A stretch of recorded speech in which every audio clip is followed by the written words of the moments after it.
천국은 마치 품꾼을 얻어 포도원에 들여 보내려고 이른 아침에 나간 집주인과 같으니 그가 하루 한 데나리온씩 품꾼들과 약속하여 포도원에 들여보내고 또 제3시에 나가보니 장터에 놀고 서 있는 사람들이 또 있는지라.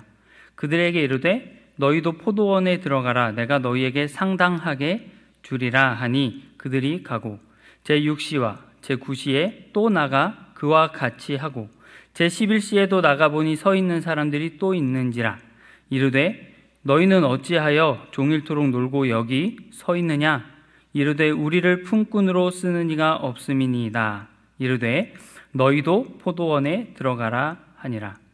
저물매 포도원 주인이 청지기에게 이르되 품꾼들을 불러 나중 온 자로부터 시작하여 먼저 온 자까지 삭슬 주라 하니 제11시에 온 자들이 와서 한 데나리온씩 받거늘 먼저 온 자들이 와서 더 받을 줄 알았더니 그들도 한 데나리온씩 받은지라.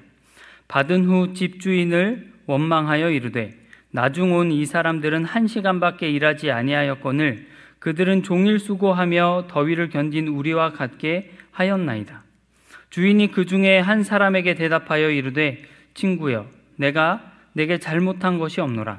내가 나와 한 데나리온의 약속을 하지 아니하였느냐.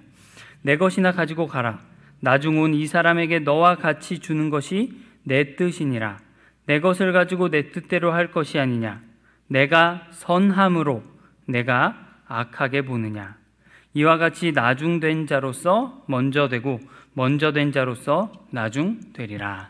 아멘. 네, 1절 말씀을 다시 한번 읽어보겠습니다. 천국은 마치 품꾼을 얻어 포도원에 들여보내려고 이른 아침에 나간 집주인과 같으니.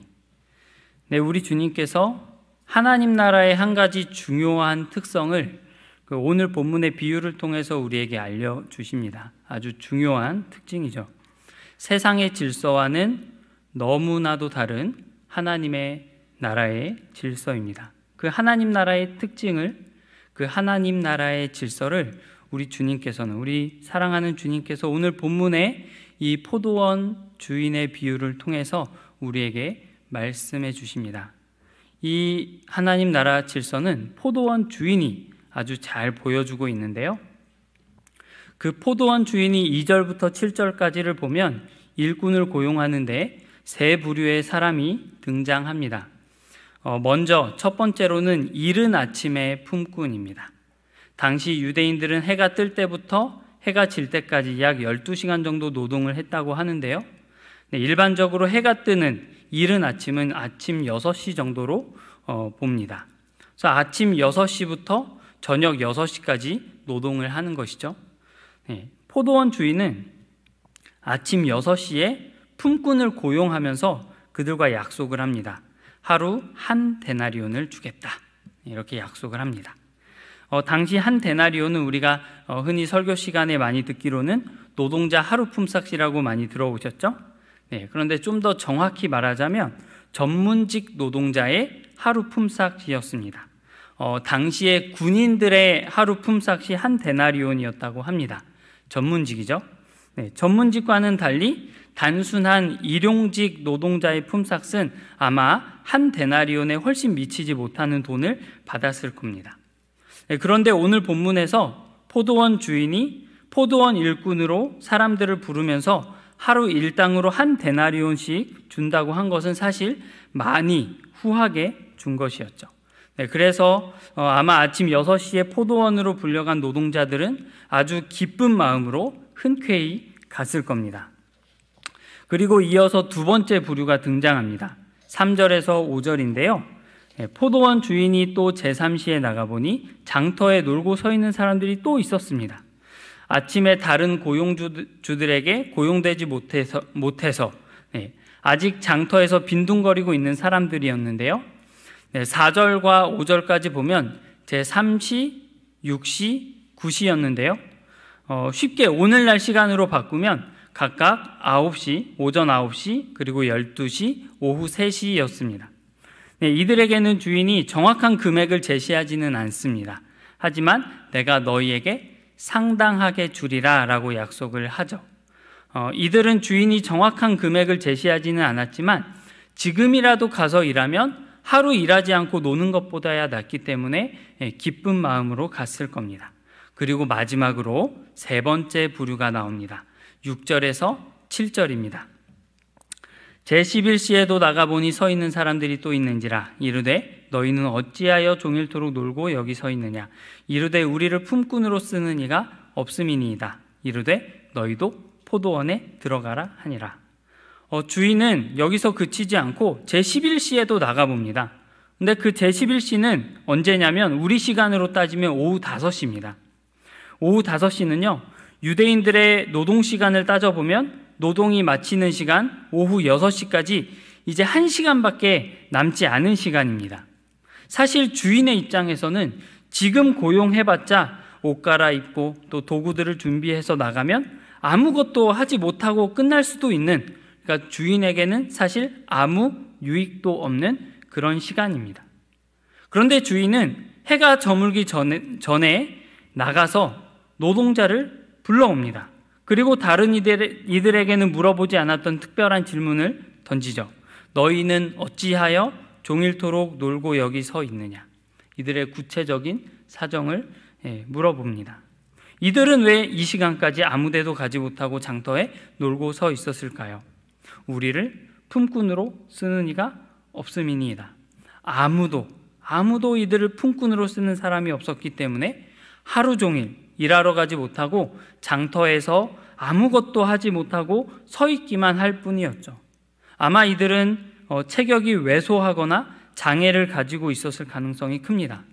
다른 사람들은 다 일하러 갔는데 거기에 여전히 남아 있었다는 것은 다른 이들에 비해서 무언가 부족해 보이거나 노동을 하기에 적합하지 않게 보였기 때문일 겁니다. 그런데 오늘 본문의 포도원 주인은 이들까지도 그 노동 시간이 얼마 남지 않은 시간임에도 불구하고 포도원에 들어가게 합니다. 너희도 포도원에 들어가라. 여기까지는 좋습니다. 이런 일들은 세상에서도 많지는 않지만 그래도 찾아볼 수는 있잖아요. 대기업에서도 일정 비율 사회적 약자나 장애우들을 고용하기도 하고 또 유명한 외식업체 체인점에서는 실버 아르바이트 같은 것들을 대대적으로 고용해서 다른 데서 일자리를 쉽게 얻을 수 없는 그런 노인분들에게 일을 하도록 자리를 마련하기도 합니다. 그런데 우리 주님께서 이 비유를 통해서 과연 이런 사회복지나 분배, 노동 문제를 말씀하시는 건 아니겠죠? 그런 것들을 알려주시면서 천국은 이와 같다고 말씀하시는 건 아닐 겁니다. 본문을 좀 더 보도록 하겠습니다. 오늘 본문은 여기서 그치지 않습니다. 8절부터 보면 이제 주인의 아주 놀라운 파격적인 행보가 시작됩니다. 8절을 같이 읽어보겠습니다. 시작. 저물매 포도원 주인이 청지기에게 이르되 품꾼들을 불러 나중 온 자로부터 시작하여 먼저 온 자까지 삭슬 주라 하니. 날이 저물어서 이제 노동시간이 마치고 임금을 정산할 시간이 왔습니다. 그래서 포도원 주인이 청지기에게 삭슬 주라라고 명하는데 나중 온 자부터 주라고 말합니다. 여러분 일반적으로 어떤 사람부터 주는 것이 맞습니까? 일을 먼저 한 사람들, 그렇죠? 일을 먼저 한 사람들, 일을 많이 한 사람에게 먼저 주는 것이 맞을 거예요. 일한 사람들의 집에는 그 가족들이 아빠를 기다리고 있기 때문에, 남편을 기다리고 있기 때문에 가장 먼저 와서 가장 많은 수고를 한 사람부터 빨리 임금을 정산해주고 보내는 것이 일반적인 상식이었습니다. 그런데 오늘 이 본문에서 주인은 나중에 온 사람부터 거꾸로 삭슬 주라고 합니다. 포도원 주인은 오후 5시에 온 사람부터 삭슬 주기 시작하는데요. 나중에 와서 1시간 일한 사람에게 하루치 일당 한 데나리온을 줍니다. 그 돈은 아침 6시부터 일한 사람에게 약속한 일당이었습니다. 그것을 보고 먼저 온 사람들은 생각합니다. 1시간 일한 사람도 한 데나리온을 주는데 나는 더 일했으니까 더 많이 받겠지? 1시간에 한 데나리온이면 12시간 일한 나는 12데나리온은 아니더라도 그래도 더 많이 주겠지? 이렇게 생각합니다. 그런데 주인은 먼저 온 사람들에게도 한 데나리온씩을 줍니다. 일 끝나기 1시간 전에 온 사람 봉투에 10만 원이 들어있었는데 아침 6시부터 떼약볕에서 힘들게 일한 자기 봉투에도 똑같이 10만 원이 들어있는 겁니다. 여러분 어떨까요? 네, 억울하겠죠? 우리도 그런 일을 당하면 억울할 겁니다.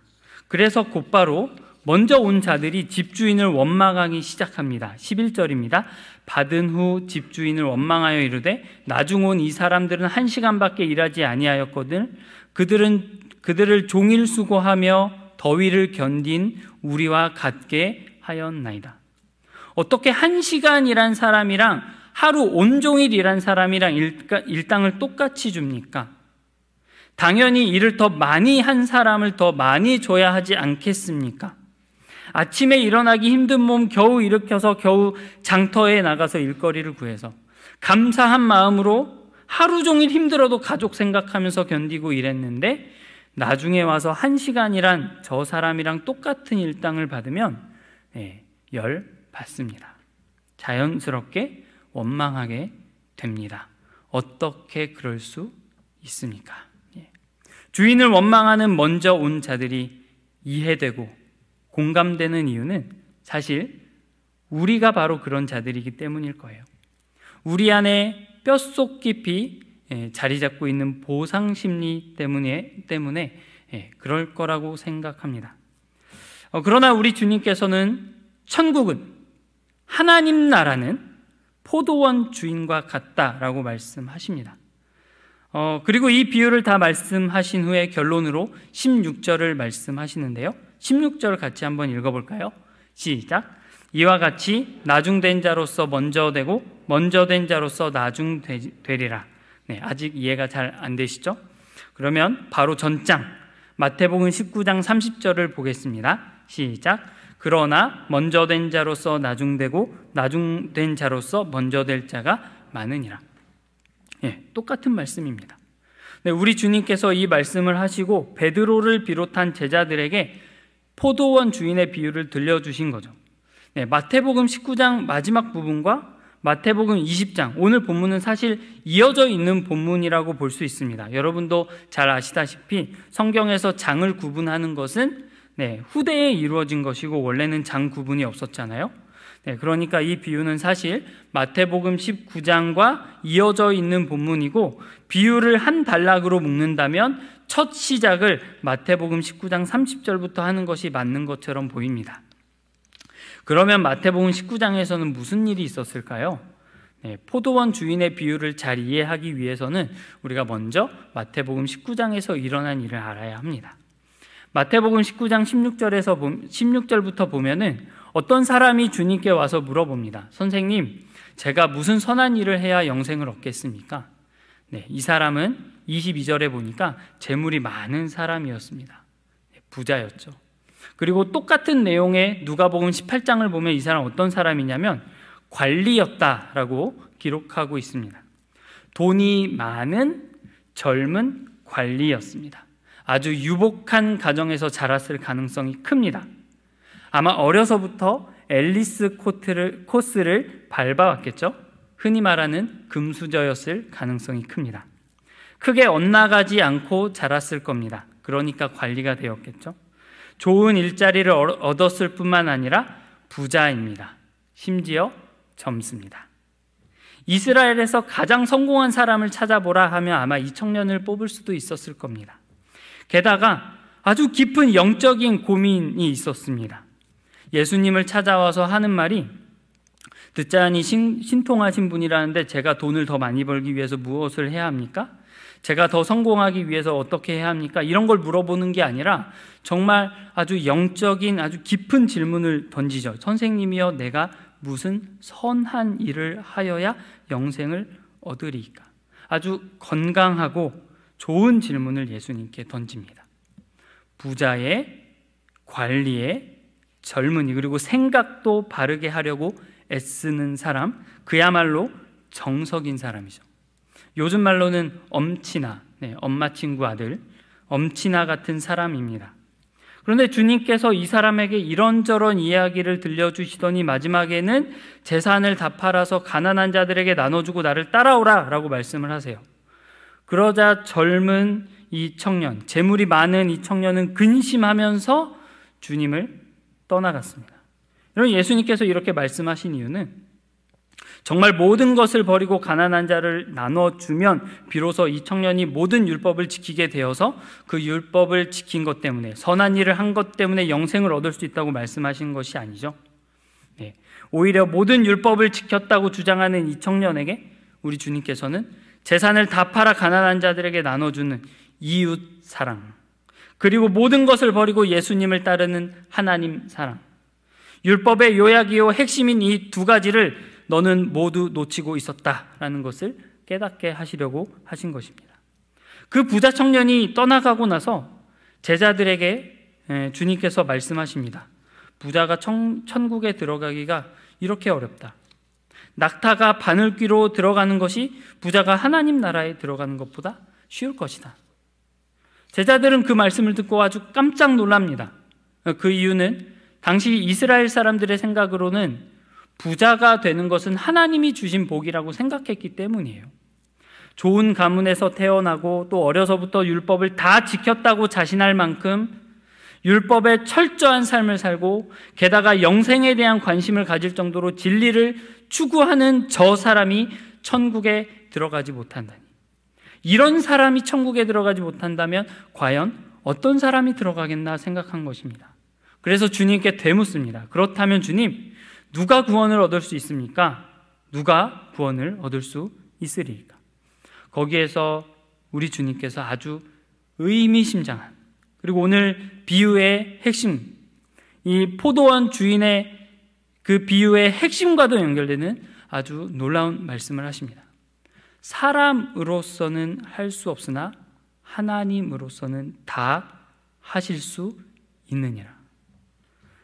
사람으로는 할 수 없으나 하나님으로서는 다 하실 수 있느니라. 율법을 다 지켰다고 말하고 어려서부터 복이란 복을 다 누리며 살았던, 영적인 지식을 추구하던 그 청년도 자기의 힘으로는 결코 하나님 나라에 들어갈 수 없다는 것을 말씀하신 것이죠. 주님은 그 구원은 하나님께서 은혜로 주시는 것이지 사람이 이룰 수 있는 일이 결코 아니라는 것을 말씀하신 것이고, 율법의 원래 목적, 죄인됨을 깨닫게 하시는 용도로서의 그 기능을 밝히시면서 사람의 공로와 율법을 향했던 그 시선을 하나님께로, 은혜를 베푸시는 하나님께로 돌리고자 하신 것입니다. 그런데 거기서 베드로는 이해를 하지 못한 것 같습니다. 이어서 주님께 질문하죠. 19장 27절입니다. 이에 베드로가 대답하여 이르되 보소서, 우리가 모든 것을 버리고 주를 따랐사온데 그런즉 우리가 무엇을 얻으리이까? 주님, 저 부자 청년은 결국 주님을 따르지 못했지만 그러면 모든 것을 버리고 주님을 따르고 있는 우리들은 어떻게 되는 겁니까? 우리들은 무엇을 얻을 수 있는 겁니까? 네, 베드로는 그 부자 청년을 의식하고 주님께 여쭤봅니다. 이 질문에 대한 대답으로 28절과 29절을 말씀하신 후에, 그러니까 즉 상이 있으리라, 영생을 상속하리라 라고 말씀하신 후에 오늘 비유의 말씀, 포도원 주인의 비유를 말씀하신 것이죠. 그러나 먼저 된 자로서 나중되고 나중된 자로서 먼저 될 자가 많으니라. 베드로는 모든 것을 다 버리고 주님을 따르고 있으면서도 하나님 나라의 질서와 하나님 나라의 특성을 이해하지 못하고 여전히 세상의 질서, 세상의 법칙에 사로잡혀서 하나님의 나라를 보고 있었던 것이죠. 그래서 예수님께 이런 질문을 던진 것입니다. 19장 26절에 사람으로는 할 수 없으나 하나님으로서는 다 하실 수 있느니라. 이 말씀을 이해했다면 그 다음 질문을 하진 않았을 겁니다. 하지만 아직 이해하지 못한 것이죠. 주님, 제가 행한 이 일, 모든 것을 버리고 주님을 따르는 이 희생에 대한 대가는 무엇입니까? 그것으로 나는 무엇을 얻을 수 있습니까? 이만큼이나 희생한 저에게는 무엇을 주시겠습니까? 이 질문에 대한 답변으로 오늘 비유의 말씀을 하신 것입니다. 모든 것을 버리고 나를 따른 너희에게는 상이 있겠지만 잊지 말아야 할 것이 있다. 오해하지 말아야 할 것이 있다. 너희가 무엇을 얻게 되든, 너희가 그날에 무엇을 얻게 되든 그것은 너희의 희생의 대가로 주어지는 것이 아니라 너희가 얻게 되는 그 영생의 복은 오직 주인이신 하나님의 은혜로 주어지는 것이니 너는 그것을 반드시 기억하라 라고 하시는 말씀입니다. 부자 청년에게 내 힘으로는 구원을 얻을 만한 의를 소유할 수 없다, 율법을 다 지킬 능력이 너에게는 없다라는 것을 알려주시고자 모든 것을 다 팔아 가난한 자에게 나눠주고 나를 따라오라, 그러면 영생을 선물로 얻을 것이라 말씀하신 것을 제자들이 오해하지 않도록 포도원 주인의 비유를 말씀하신 것이죠. 여러분, 포도원 주인은요, 사실 애초부터 일한 만큼 삭슬 지불할 생각이 없었던 걸로 보입니다. 정말 일한 만큼 주려고 했다면 우리의 상식대로 아침부터 일한 사람은 하루치 일당을, 반나절 일한 사람은 반나절에 해당하는 삭슬, 그리고 1시간 일한 사람은 1시간에 해당하는, 아니 1시간 남았을 때는 사실 포도원의 노동자를 들이지도 않았겠죠. 애초부터 포도원 주인의 계획은 따로 있었습니다. 자신의 뜻대로 품꾼을 불러서 삭슬 주고자 한 것입니다.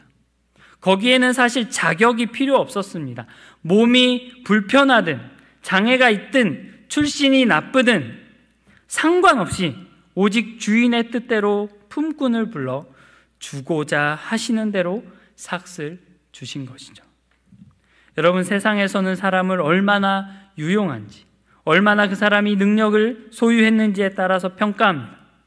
그리고 그 사람이 얼마나 더 소용이 있는 일을 했는지, 그 사람이 얼마나 더 많은 그 생산성을 내었는지에 따라서 평가합니다. 하지만 하나님 나라는, 교회는 그런 원리로 세워지지 않았습니다. 하나님 나라는 오직 주인의 뜻에 따라서, 조건 없이 오직 주인의 주권에 따라 부르시는 은혜로 세워진 것이죠. 여러분, 한번 생각해 보시기 바랍니다. 이 비유의 말씀에서, 포도원 주인의 비유의 말씀에서 누가 가장 손해를 받습니까? 아침 6시부터 일한 사람이 손해를 받습니까? 아니죠. 9시, 12시, 3시에 온 사람이 손해를 받습니까? 품꾼들은 손해를 본 사람이 아무도 없습니다. 누가 손해를 받습니까? 포도원 주인이 막대한 손해를 받죠. 여러분, 하나님 나라는 이와 같습니다. 자신이 일한 대가로 영생을 얻는 것이 아닙니다. 아침부터 일한 사람의 그 공로로 이루어지는 것이 아닙니다. 자신이 일한 대가로 소위 은혜를 받는 것이 아닙니다. 오직 주인이신 하나님의 뜻대로, 오직 은혜로, 그 풍성한 은혜로 받고 누리는 것이 바로 하나님의 나라입니다. 주인이신 하나님의 막대한 손해로 우리가 부유하게 되는 것이 바로 하나님의 나라입니다. 그래서 우리가 이 시각을 좀 더 달리해서 이 비유를 봤으면 좋겠습니다. 여러분, 우리가 아침부터 일한 사람이 아니라 오후 5시에 포도원에 들어간 사람이라고 생각해 봅시다. 여러분, 어떤 생각이 들까요? 자신이 받은 이 한 데나리온이 자기가 충분히 일한 대가로 받은 것이라고 생각하겠습니까? 그 사람이 아무리 중한 노동을 했다 할지라도 1시간 일하는 것이 어떻게 하루 종일 일한 사람만큼 되겠습니까? 저는 예전에 이런 설교를 들은 적이 있어요. 마지막에 부름받은 이 오후 5시 일꾼은 그만큼 열심히 간절히 그리고 중요한 일을 했기 때문에 다른 사람들과 같은 삭스를 받은 것이다. 이런 해석을 들은 적이 있습니다. 그래서 마지막 세대를 살아가는 우리에게 맡겨진 사명이 얼마나 막중한가, 우리가 성령을 힘입어서 더 많은 일을 감당하자라는 그런 설교를 들은 적이 있습니다. 알고 보니까 신사도 운동하는 곳이었습니다. 이 비유는 그 말이 아니죠. 천국은 마치 주인과 같으니. 이 비유의 초점은 제11시 일꾼에게 있는 것이 아니라 주인에게 있는 것입니다. 아침에 부르심을 받았든 점심에 부르심을 받았든 마지막에 부르심을 받았든 자기가 일한 것에 대한 대가로 주어지는 하나님의 나라가 아니라 오직 주인의 은혜로 주어지는 하나님의 나라, 그것이 포도원 주인의 비유의 초점인 것이죠. 여러분, 또 한 가지 이 비유의 말씀에서 우리가 또 주목해서 보아야 할 부분은 제11시까지도 사람을 부르시는 주님의 은혜인데요. 여러분, 포도원 주인이 왜 처음부터 그 모든 사람을 부르지 않았는지는 이 본문이 설명하고 있지 않지만 분명한 것은 주인은 끝까지 사람을 불러왔다는 겁니다. 구원의 은혜는 해가 저물 때까지 계속됩니다. 이것을 꼭 기억하시기 바랍니다. 사람을 구원하시는 주님의 은총은 세상이 심판받는 그날까지, 그 바로 직전까지 계속될 것입니다. 제11시의 장터에 있던 사람들은 이제 오늘은 끝났다고, 오늘은 더 이상 일할 수 있는 가망이 없다고 좌절하고 돌아서려고 하는 그런 순간이었을 겁니다. 1시간 남겨놓고 일 시키는 주인은 없기 때문이죠. 하지만 우리 주님께서는 일꾼의 효용성을 보고 부르시는 것이 아니라 오직 그분의 은혜를 따라서, 자비를 따라서 부르시는 분이시되 마지막 순간까지도 부르시는 분이십니다. 여러분, 우리 주님은 제11시에도 일꾼을 부르신다는 이 사실을 반드시 기억하시기 바랍니다. 이제는 구원의 일이 일어나지 않을 것이라고 생각되는 그때, 교회의 부흥의 시대는 저물었고 이제 교회를 유지하는 것만으로도 족하다고 여겨지는 그때, 사람들이 완악해지고 하나님 사랑하기보다 쾌락을 더 사랑함으로 구원의 숫자를 더하시는 일이 극히 드물다고 여겨지는 그때에도 하나님께서는 계속해서 구원하시는 일을 하십니다. 한 사람의 일생을 놓고 보자면 평생 하나님을 부인하고 교회를 대적하며 신자를 핍박하던 그런 사람도 의식을 잃어가는 때에라도 이제는 소망이 없구나, 이제는 구원의 여망이 없구나 생각되는 그때에도 하나님은 일하십니다. 그러니 우리도 그 구원하시는 일에 일꾼이 되어서 그 누구도 포기하지 말고 끝까지 기도하고 복음을 전해야 할 것인 줄 믿습니다. 또한 제11시에도 일꾼을 부르신다는 것은 무엇을 뜻할까요? 그것은 하나님께서 우리를 부르셔서 주님 나라 위에 헌신하게 하시고 하나님 나라 위에 살게 하신 것은 하나님이 우리에게 무언가를 얻기 위해서가 아니라는 것을 알 수 있죠. 조금만 깊이 생각해 보세요. 만왕의 왕이시고 전능하신 하나님께서 나 같은 사람 부르셔서 무슨 유익을 얻으시겠습니까? 나같이 무능력한 자를 부르셔서 무슨 영광을 얻으시겠습니까? 주님께서 우리를 비교적 일찍 일꾼으로 부르신 까닭은 우리를 써먹기 위해서가 아니라 우리에게 상을 주시고 우리에게 영생을, 하나님 나라를 상속받게 하시되 이 땅에서부터 누리도록 하기 위해서입니다. 그렇게 자비롭고 은혜가 풍성한 주인이 가꾸는 포도원은 얼마나 아름다웠겠습니까? 모르긴 몰라도 일꾼을 위한 복지도 아주 잘 되어 있었을 겁니다. 우리가 얼마나 큰 열매를 맺든지 작은 열매를 맺든지 주님 앞에 내놓기 부끄러운 열매를 맺든지 우리 주님께서는 우리에게 동일한 상급으로, 동일한 영생으로 아브라함이나 모세나 다윗, 베드로처럼 우리가 정말 존경하는 그런 신앙의 위인들이 받는 것과 같은 영광의 나라를 우리에게도 동일하게 주십니다. 그것이 하나님의 나라입니다. 하나님의 나라는 제11시에 부름받은 품꾼처럼 자신이 아무것도 아니라고 고백하는 나라입니다. 하나님 위에 모든 것을 다 해서 헌신해 놓고도 내가 아무것도 아니라고 고백하는 나라입니다. 내가 한 것이 아무것도 없다고 말하는 것, 그것이 하나님의 나라입니다. 마태복음 25장에 보면 양과 염소의 비유가 나옵니다. 인자가 자기 영광으로 모든 천사와 함께 올 때에 자기 영광의 보좌에 앉으리니 모든 민족을 그 앞에 모으고 각각 구분하기를 목자가 양과 염소를 구분하는 것 같이 하여 양은 그 오른편에 염소는 왼편에 두리라. 그때 오른편에 있는 양들에게 주님께서 너희를 위하여 예비된 나라를 상속받으라 하면서 주님을 위해 한 일을 말씀하십니다. 그때 양들이 고백하기를 우리가 언제 그렇게 하였습니까? 라고 물어봅니다. 그리고 왼편에 있는 자들에게 나를 떠나 마귀와 그 사자들을 위하여 예비된 영원한 불에 들어가라 하셨을 때에 그들은 우리가 이런 일들을 하지 않았습니까? 라고 되묻죠. 이 말씀을 통해서 우리는 지극히 작은 자에게 하는 것이 곧 주님께 하는 일이라는 교훈을 받기도 하지만 오늘 본문과 함께 연결해서 생각해 볼 때에 이러한 하나님 나라의 특성과 연결하여 생각해 볼 때에 하나님 나라에 속한 자들의 한 가지 특징을 함께 보게 되는데요. 그래서 하나님 나라에 속한 자들, 하나님 나라의 특징을 이해한 자들은 하나님 나라를 위해서 헌신하고 애써 놓고서도 주님, 제가 무엇을 했습니까? 주님, 저는 해야 할 일을 한 것뿐입니다. 주님이 저를 위해 하신 일에 비하면 제가 한 일은 아무것도 아닙니다. 저는 무익한 종입니다. 라고 고백하는 것입니다. 그게 하나님의 나라입니다. 하나님 나라의 원리 안에서는 처음 된 것 같은 사람이 꼴찌처럼 보이고 꼴찌인 것 같은 사람이 처음 되는 것 같은 그런 일이 보이는 것이죠.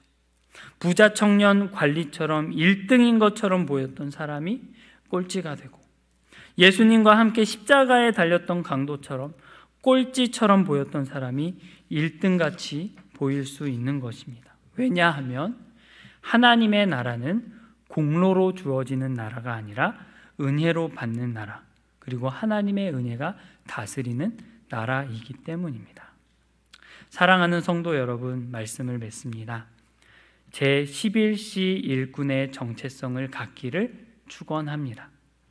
주님 은혜입니다. 물론 힘들고 지칠 때도 있고 불평하고 원망하고 싶을 때도 있지만 주님 나라 위해 일할 수 있다는 것 자체가 은혜입니다.